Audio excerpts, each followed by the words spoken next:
para adaptarnos a la cultura. Ok. Um, ¿Empezamos entonces? Ok, Right. Muy buenos días y muy buenas tardes a los que nos están escuchando. Bienvenidos a otro programa de Coalición Radio. Mi nombre es Steven Morales, director de operaciones para Coalición por el Evangelio. Y en esta ocasión mi hermano Jairo Namnun, quien por costumbre dirige el programa, lamentablemente no pudo estar con nosotros. Pero en esta tarde queremos hablar sobre las misiones y de manera más particular sobre las misiones en Latinoamérica y desde Latinoamérica al resto del mundo. Para esto tenemos como invitado al doctor David Seals, presidente del Ministerio Alcanzando y Capacitando, creo que así se llama, ¿correcto? así es. Y también profesor en el seminario Southern Baptist Theological Seminary. Sí. Sí, doctor Seals, cuéntanos un poco, gracias por estar aquí, cuéntanos un poco acerca de ti, tu familia, ministerio. Bueno, como ya saben, me llamo David Seals, mi esposa se llama María y en este año ya tenemos 40 años de casados, tenemos dos hijos, mi hijo y mi nuera y cuatro nietos son misioneros en Ecuador y mi Wow, qué hija bien. y mi yerno y dos nietas más viven en Nashville, Tennessee. Él está trabajando con Ethics and Religious Liberty Commission de los Bautistas del Sur Sí, sí, sí. y estoy enseñando a los pastores por todo el mundo por medio de Reaching and Teaching o Alcanzando y Capacitando. Tenemos unos 44 misioneros y tenemos Wow. 7 hermanos que trabajan con nosotros aquí en los Estados Unidos. Estamos enviando 60 equipos cada año para capacitar a pastores y líderes laicos por toda América Latina y por todo el mundo en estos días. Wow, qué bien, qué bien. Pues bienvenido y gracias por acompañarnos. Gracias, Eh, man. Ahora, al momento de hablar sobre las misiones, hay un sentido en el cual todos somos llamados a ser misioneros, ¿verdad? En base a la gran comisión en Mateo 28, 18 al 20, que dice, acercándose, Jesús les dijo, toda autoridad me ha sido dada en el cielo y en la tierra, vayan pues y hagan discípulos de todas las naciones, bautizándolos en el nombre del Padre, el Hijo y el Espíritu Santo, enseñándoles a guardar todo lo que les he mandado y recuerden, yo estoy con ustedes todos los días hasta el fin del mundo. El mandato de ir y hacer discípulos no es exclusivo, ¿verdad? No es solamente para pastores o para un grupo de cristianos, es para todos los creyentes. Entonces, doctor Seals, ¿a qué nos referimos cuando hablamos de un misionero, tal vez en el sentido tradicional? O cómo es el llamado del misionero diferente al llamado de un cristiano normal, quien debe hacer discípulos? Bueno, tiene razón, en cierto sentido, cada uno de nosotros somos misioneros. Sí. Como Carlos Spurgeon dijo que cada cristiano o es misionero o es impostor. Y no estaba diciendo que debemos salir de nuestra ciudad natal para irnos a otra parte del mundo, porque él no lo hizo. Sí. Estaba diciéndonos que debemos enviar o debemos ir, pero cada persona debe considerar el llamado personal que el Señor nos ha dado, cuál es la voluntad del Señor para mi vida. Y por ejemplo, si yo no voy a irme a otra parte del mundo para evangelizar, sembrar nuevas iglesias, discipular, formar pastores y etcétera, yo debo enviar con diezmos, con ofrendas, con oraciones y debemos involucrarnos en alguna manera en la obra misionera. Cada cristiano tiene la responsabilidad de hacerlo, porque podemos ver en Romanos 10, 13 a 15, donde Pablo dijo que todos los que invocan el nombre de Cristo serán salvos, pero ¿cómo pueden creer en una persona sin haber oído un sermón o sin haber recibido el Evangelio? Y necesitamos ir a otra parte del mundo para cumplir con toda la gran comisión. Sí. Pero cada persona tiene su propia responsabilidad. ¿Cuál es mía? ¿Cuál es el llamado que el Señor me ha dado a mí? Esa es mi responsabilidad identificar, porque cada cristiano, como ya ha dicho, cada cristiano tiene una responsabilidad. Pero ¿qué es? ¿Qué me toca a mí? y si yo debo ir o no. Y yo he escrito un libro que se llama El llamado misionero, y en este libro, en capítulo 2 creo, habla de cómo puedo identificar la voluntad del Señor de mi vida, qué debo hacer yo. Hay varias maneras para hacerlo, no son 3 pasos fáciles para identificar la voluntad del Señor, pero son más bien dicho como ingredientes a la torta, ingredientes de la torta para identificar cuál es la voluntad del Señor. Y son 8 ideas más o menos para incluir, pero cada cristiano, si sea misionero o no, debe identificar la voluntad del Señor y debemos dedicarnos, debemos ser cristianos comprometidos. Entonces hay un sentido en que una persona, un misionero, un cristiano, debe tomar en cuenta la misión de Dios, es la gran comisión de hacer discípulos en todo lo que hace, sea y yendo a otra nación, a otra cultura, a otro país para empezar a sembrar una iglesia o abrir un colegio o servir a los pobres o lo que sea. O si no va a hacer eso, debe hacer eso en su propio contexto y ayudar y enviar a otras personas que sí tienen ese llamado para poder llegar a esas otras naciones, ¿correcto? Claro, o yo voy a ir, o yo voy a enviar, o estoy en pecado. No hay otra opción, porque cada cristiano tiene la responsabilidad de hacer uno u otro, Sí. pero no hay una opción para cruzar mis brazos para sentar en la esquina mirando a la obra misionera. Sí, no podemos ser pasivos en cuanto a la misión de Dios, para nada. Eso. Y pareciera que a veces nos sentimos así, porque en muchos países en América Latina, por ejemplo, pareciera haber ya una iglesia en cada esquina, aunque el catolicismo sí es una religión imperante, cada vez hay más iglesias, y esto nos lleva a pensar que tal vez ya hemos sido evangelizados, ya no hay una necesidad, y muchas agencias misioneras pasan por alto nuestro continente. Pero lo que yo he visto en su ministerio, alcanzando y capacitando, aunque están involucrados en misiones alrededor del mundo, sí le han puesto atención especial a América Latina. Y la pregunta sería entonces, ¿por qué? ¿Será que Latinoamérica todavía necesita misioneros? Sí, en todas maneras, pero yo diría más que nada en el sentido de capacitar a pastores o líderes laicos, sea quien sea, pero lo más importante es que formemos a discípulos en todo lo necesario, porque Cristo no nos dijo, por tanto, de hacer discípulos en el sentido de obtener o persuadir decisiones, que tomen decisiones. No, lo que debemos hacer es hacer discípulos. ¿Y cómo? Enseñándoles todo lo que los he mandado. Entonces, yo necesito no solamente evangelizar, sino discipular y formar a la persona. ¿En qué manera? En la manera que ellos también pueden enseñar a otras personas, según de Timoteo 2:2, como Pablo dijo a Timoteo, no es suficiente capacitar a un pastor. No, Sí. yo quiero capacitar a un pastor que puede capacitar aún más personas. Y lo que tenemos, bueno, por todo el mundo, pero lo que se puede ver claramente en América Latina es que cuando los conquistadores llegaron en los 1532, por ejemplo, en Perú, cuando ellos llegaron, lo que encontraron fue un imperio incaico y ellos esforzaron el catolicismo. ¿Y qué tipo de catolicismo? Catolicismo antes de la Reforma, porque la Reforma nació en 1517, pero Cristóbal Colón llegó a las Américas en 1492.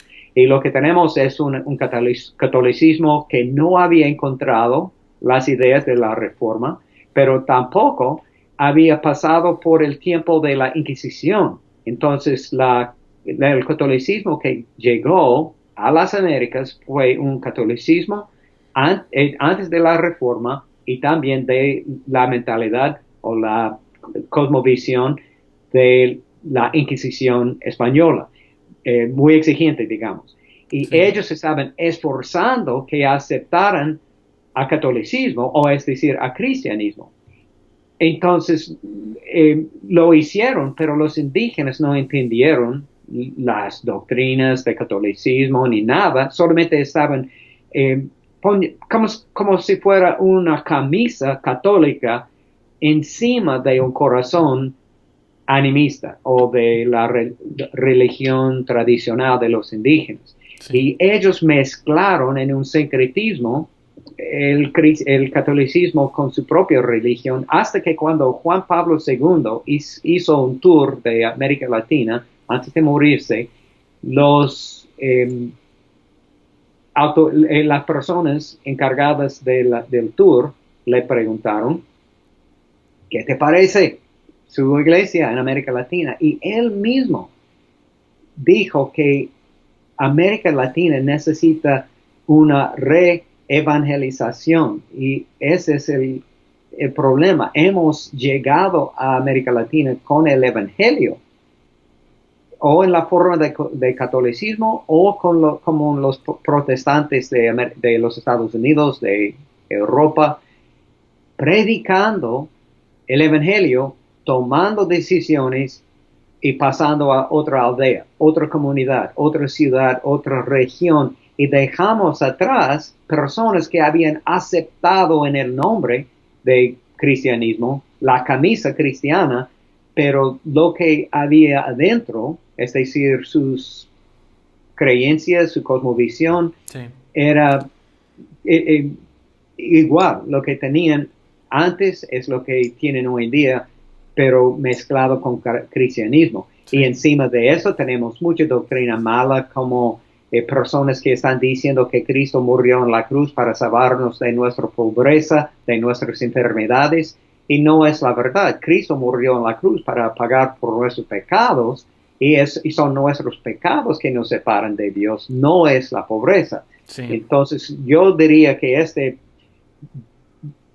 doctrina o evangelio de prosperidad es herejía, y muchas personas que supuestamente son cristianos y tienen una cruz encima de su edificio, verdaderamente no son nacidos de nuevo, no tienen una relación con Cristo, y eso es lo que necesitamos enseñar. Pero aún los pastores en muchas iglesias, algunos de nuestros estudiantes en nuestras clases de Alcanzando y Capacitando me preguntan, hermano, ¿cuándo nació de nuevo Jesús? ¿Antes o después de la resurrección?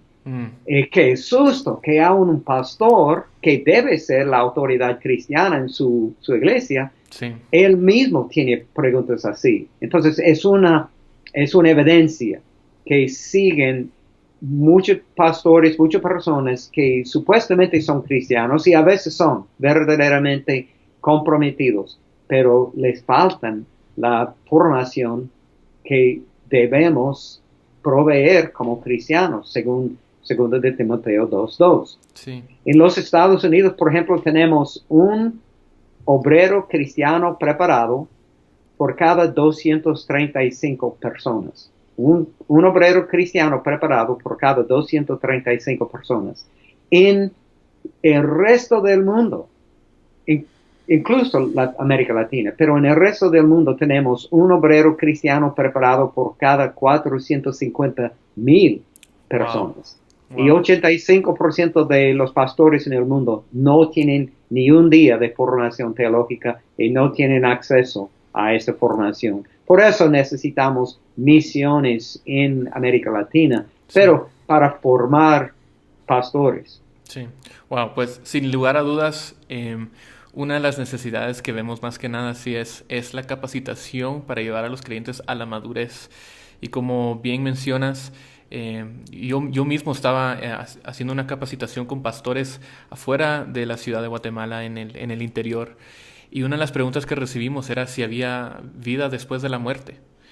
Y uno mira que aunque muchas personas han hecho muchas cosas en el nombre de Cristo, eso no significa que el Evangelio verdaderamente esté ahí o que haya profundizado en los corazones de las personas aquí en Latinoamérica.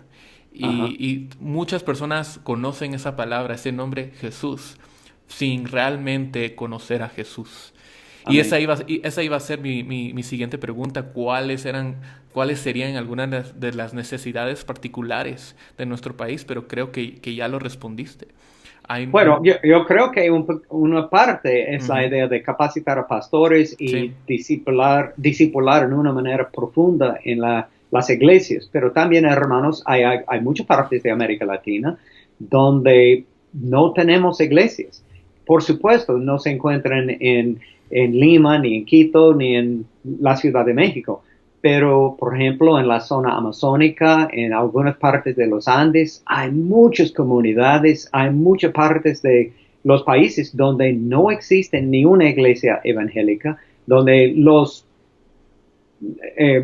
pocos pastores que existen en esa parte del mundo, viven vidas aisladas y sufren por la persecución de los demás, y sí, en algunas partes afuera de las ciudades grandes seguimos con ese problema. Entonces necesitamos sembrar más iglesias, necesitamos formar pastores, por supuesto, pero necesitamos eh, evangelizar a muchas personas tenemos 85 grupos étnicos en América Latina que no han oído el nombre de Cristo, que nadie, ni Coca-Cola ni los petroleros ha wow. tocado esos grupos. Wow, wow, sí.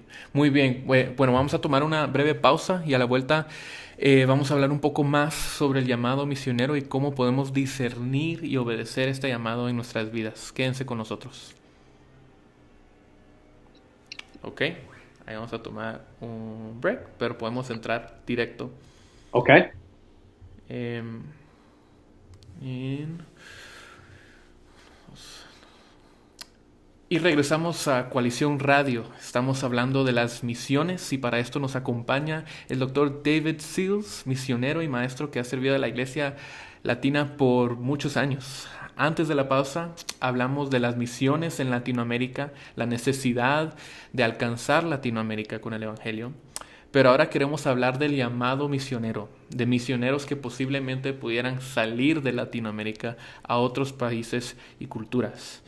En mi país, de Guatemala, he visto a muchos misioneros entrar y salir. Algunos se quedan un largo tiempo, otros no tanto, pero cuando se habla de misioneros, muchos piensan en misioneros que vienen de otros países al nuestro, ¿verdad?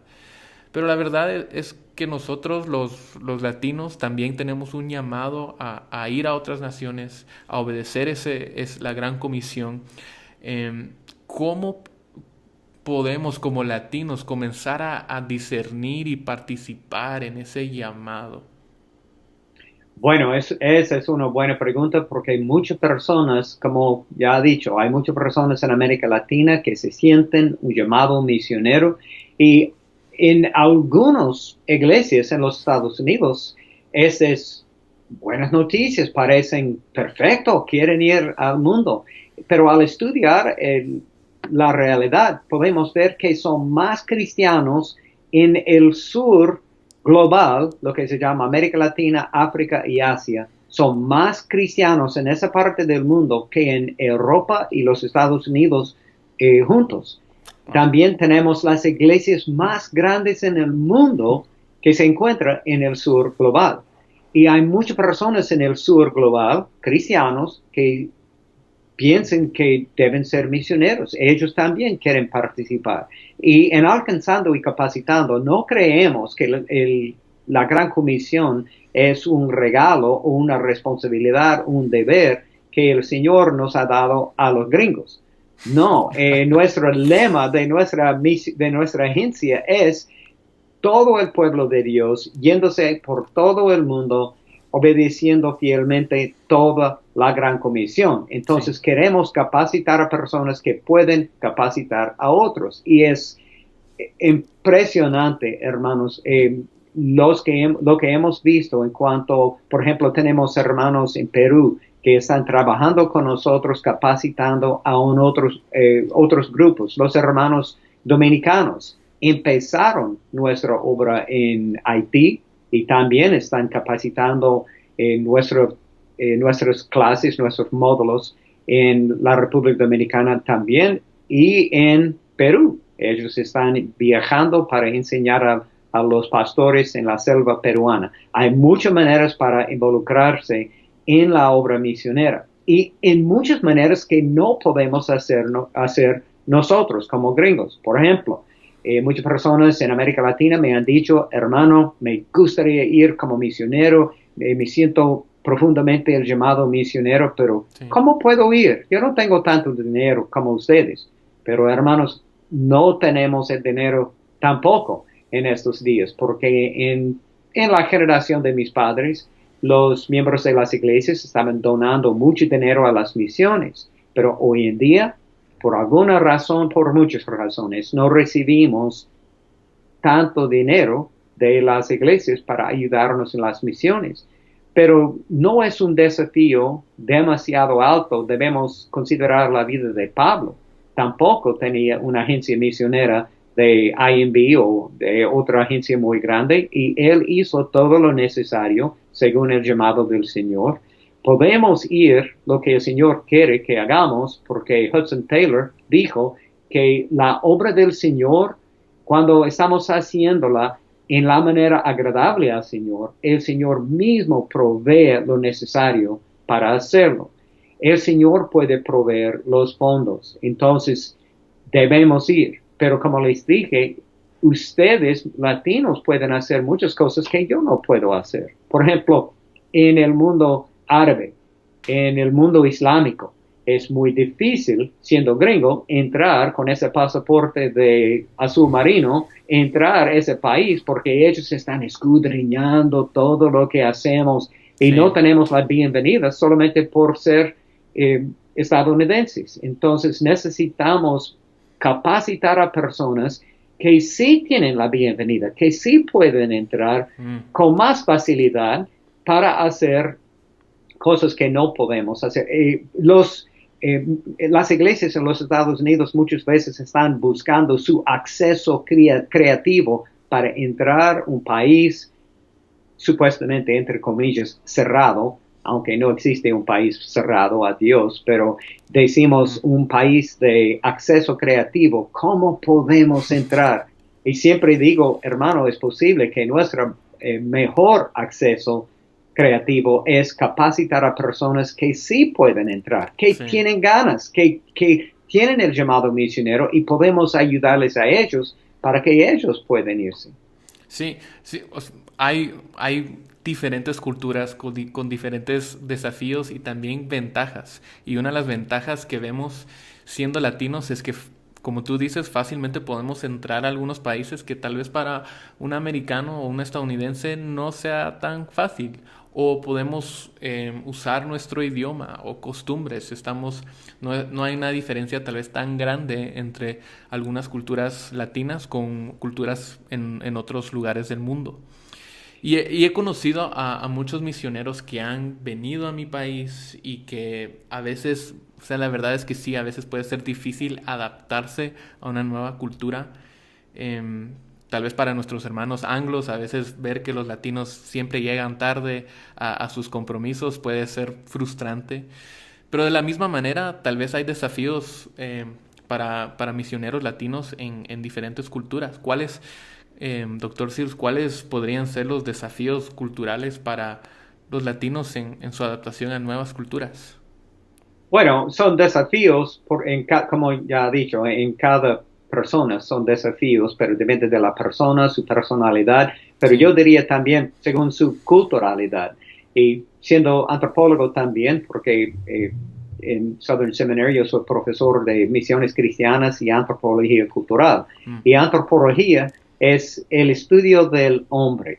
Y estamos estudiando el aspecto de el estudio de hombres que tiene que ver con su cultura. Su cultura es las reglas de la vida, las reglas de cómo vivir en nuestro contexto. Estas reglas necesitamos adaptarnos si vamos a tener éxito, si vamos a comunicar el evangelio con eficaz en esa cultura. Y como antropólogo podemos dividir las culturas del mundo, lo que estoy enseñando en mis clases y a los misioneros cuando estoy haciendo orientación, por ejemplo. Estoy diciendo, podemos tener por ejemplo, culturas de comunicación directa o indirecta. Directa son como estadounidenses. Siempre estamos buscando hechos y preguntamos a otra persona en una manera que puede ser una ofensa en un país o una cultura indirecta. Y ese es el desafío que tenemos entre los Estados Unidos y América Latina. Son más indirectos en América Latina. También son más como cultura colectivismo o orientación del grupo, mientras en los Estados Unidos son más individualistas. Y ese es otro choque que tenemos entre las dos culturas, y son muchos más dicotomistas en los Estados Unidos. Por ejemplo, algo es blanco o negro. No tenemos muchas ideas abstractas en gris, no. Pero en el resto del mundo tenemos más holísticos, personas tomando en cuenta todos los aspectos del caso antes de discernir lo correcto, etc. Y son unos 10 o 15 divisiones más, no vamos a mencionar cada uno, pero lo que le digo es que en los miembros de las iglesias en América Latina tienen más en común con el campo misionero tradicional que tenemos en los Estados Unidos. Los Estados Unidos son, en su tipo de culturas, son una décima parte de la población del mundo en cuanto a afinidad de cultura, mientras los latinos tienen mucho en común en cuanto a su forma de comunicarse, de relacionarse, de vivir en una red de relaciones en la comunidad, en su estilo de comunicarse o compartir compañerismo, y etcétera. Hay muchos aspectos en común. Por ejemplo, hablando del mundo islámico o el mundo árabe, sabe que en 711 los moros cruzaron el mar para invadir la península ibérica. Y ellos pasaron unos 800 años en esta parte de España y Portugal antes de 1492 en la batalla de Granada, cuando tenían que irse. Pero esos 800 años dejaron en su trasfondo, dejaron muchos aspectos en común en cuanto a su manera de pensar, relacionarse, en cuanto a vocabulario, porque decimos ojalá o olé o muchos ajedrez, muchas palabras que son del árabe originalmente, muchos aspectos en común que ustedes tienen una ventaja en esa parte del mundo que para nosotros es un desafío grande. Sí.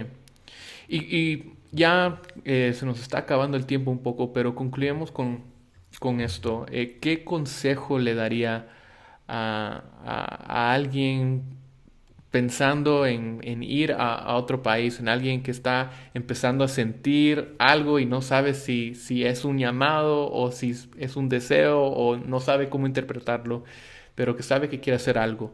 ¿Qué consejo le darías a un creyente latino que quiere involucrarse más en la gran comisión, en la misión de Dios? Bueno, yo diría que, como ya saben, hay muchas voces que gritan exigiendo su atención cada día de muchos aspectos, de revistas, de televisión, de la familia, de sus jefes, de compañeros de trabajo. Hay muchas personas que llaman y gritan siempre buscando la atención, y para oír esta voz de Cristo diciendo, este es el camino, caminar en esta dirección o en este camino, hay que acercarse a Cristo lo más posible para quedarse ahí. Y en ese lugar yo puedo poner, como ya he dicho, los ingredientes de la torta en la mesa para considerar. Número uno, si yo quiero conocer la voluntad del Señor, yo necesito conocer al Señor. Yo necesito estudiar todo lo que puedo. Como yo tengo 40 años con mi esposa, tenemos los pensamientos de nosotros dos en la mente. Podemos cumplir los pensamientos de la otra persona. Y porque nos conocemos por 40 años y debemos hacerlo con el Señor. Pero la única manera para conocer al Señor, porque nadie puede irse a los cielos para hacer una investigación, No, la única manera es estudiar lo que Él mismo nos ha dicho. Porque Pablo dice en Romanos 1 y David dijo en Salmo 19 que la naturaleza declara la sabiduría de Dios o la grandeza de Dios, etc. Pero para conocer a Dios, Él nos dio su autorrevelación, la Biblia. Entonces, número 1, conocer a Dios. Número 2, conocer la Biblia. Número 3, hay que orar. Abre mis ojos, Señor, para que pueda ver las maravillas en su ley. Número 4, buscar consejos de cristianos en su alrededor, por ejemplo, en la iglesia, en la familia, miembros del grupo de estudio de la Biblia. Conocer a Dios, a su palabra, orar, buscar consejos, considerar sus experiencias de la vida y lo que el Señor ha hecho en su vida. Número 5, considerar sus circunstancias. Una persona buscando la voluntad del Señor en cuanto a quién debe casarse. Yo debo casarme con Juanita o con María. Pero usted ya es casada con otra persona, ninguna de esas dos personas es la voluntad del Señor, por supuesto. Sí. Entonces las circunstancias dicen que ninguna. Las circunstancias valen, pero hay que tener cuidado con las circunstancias, porque Satanás es Dios de este mundo. Él es príncipe de los poderes del aire y él puede manipular circunstancias también. Por eso se encuentran circunstancias en sexto lugar. Pero número 7, hay que considerar el tiempo. ¿Es el momento adecuado para tomar esa decisión? Eclesiastés 3 dice que hay un tiempo para cada actividad en el mundo. Y al fin, número 8, ¿qué quiere hacer?